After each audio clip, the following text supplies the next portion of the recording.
I knew yesterday's video on XLM or stellar lumens would be a little unpopular for some. And because I read all the comments, yeah, there are reasons that were listed of why XLM would be successful that I can agree with. But also there are some comments that, well, quite frankly, people are just mixing it up. You have to realize that there's a stellar protocol, that's the rails, and then there's the native digital asset or the token XLM, which secures the network. It's the same as XRP Ledger and the digital asset XRP. You can use the ledger without engaging with XRP. Just a tiny fraction is burned when a transaction occurs. And that's the same with both of those DLTs. Now, what caught me off guard is so many people are mixing up the ISO 20022. That is an upgrade enhancement for Swift.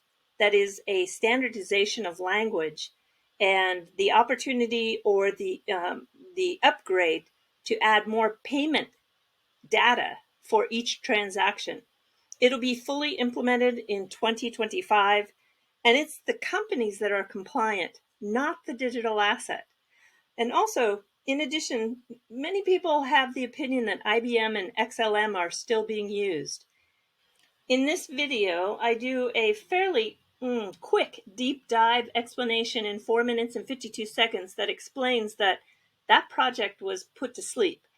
One thing you can count on from me is I will continue to look extra hard for real XLM use cases.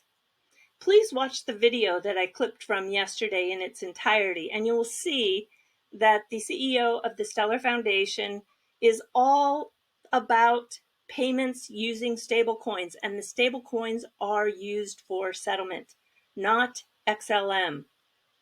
She clearly states that XLM is an important part of the ecosystem because it secures the network. It's the same as XRP. It's a very important part of the XRP ledger because it secures the network. MoneyGram was a big announcement for Stellar, but you have to understand that they are going to use the USDC, which is a stablecoin pegged to the US dollar, as their settlement. So if you're wanting to get up to date on the World Wire by IBM and the use of XLM, the Stellar Lumens digital token, this is a video for you.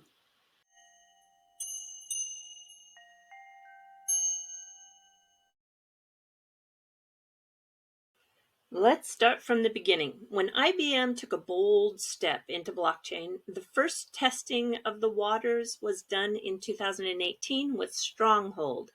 I've had the CEO of Stronghold, Tammy, on my channel, and they did this in a demonstration experiment together with a stablecoin pegged to the US dollar. This was on the Stellar blockchain protocol. IBM at the time said that the XLM Lumens token may be difficult to use for 6 reasons, and they outlined the exchange rate fluctuations, the liquidity issues, the network stability, efficiency, and control, scalability, the lack of regulatory control, and the absence of a traditional monetary policy. In March 2019, the blockchain World Wire was announced. A few weeks later, 6 banks announced that they would issue a stablecoin on the IBM blockchain World Wire. Just a side note, the IBM blockchain World Wire global payment system announcement in the newsroom on the IBM website has been removed. You can still see the captured screenshot on the Wayback Machine. The actual press release, which was March 18th, 2019, it does not mention they're going to use the XLM Lumens token, only that the Stellar network already supports it for settlement. They do explain that there's going to be an issuance of stablecoins by 6 banks. In fact, if you search on the IBM website for WorldWire today, it's very difficult to find anything. You can find a link to a blockchain WorldWire homepage, but let me show you. it brings you to a financial services page. There is no mention of WorldWire. There was a lot of assumption and speculation at that time in 2019 that XLM lumens would be used. I think it's because of a couple of reasons. One, it is the native token that secures the Stellar network, and also Jesse Lund, who was leading the WorldWire project for IBM, said in a podcast that he personally thought cryptocurrencies could very well serve as a settlement instrument. So this statement left everyone kind of assuming it was going to be used. By October 2021, Lund left IBM, and it was really covered by many in the press that IBM quietly abandoned WorldWire. And it was announced that MoneyGram was the new global golden child. And then by November, there were lots of articles about the disappearance of WorldWire.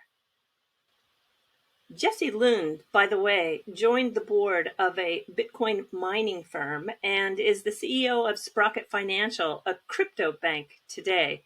I think that's worth a study. If you search really hard on the IBM website, you can find this article that was written in late 2020, where they wrote on a blog that IBM was shifting their focus. They would open source WorldWire for the world to use as a payment rail. They basically gave it away for free. And they are moving into being a service accelerator. So where is IBM with blockchain today? They love Hyperledger Fabric. This is a technology that they support big time. June 2021, IBM wrote that they are committed to open source Hyperledger Fabric. A big announcement in May of this year was that IBM was going to break into trade finance with TradeLens, and it is built on Hyperledger. And here we have May 26th, they announced a partnership with Casper. And yes, it is going to be with Hyperledger.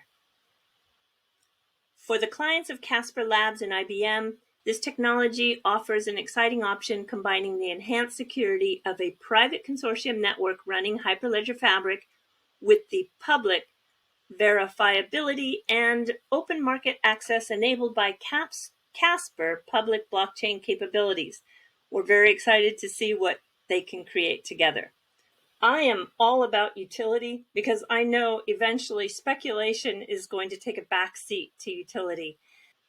I invite anybody to send me a use case of XLM, the Stellar Lumen token, that is different than just being a native token to a protocol that is burned. A tiny fraction is burned on a transaction.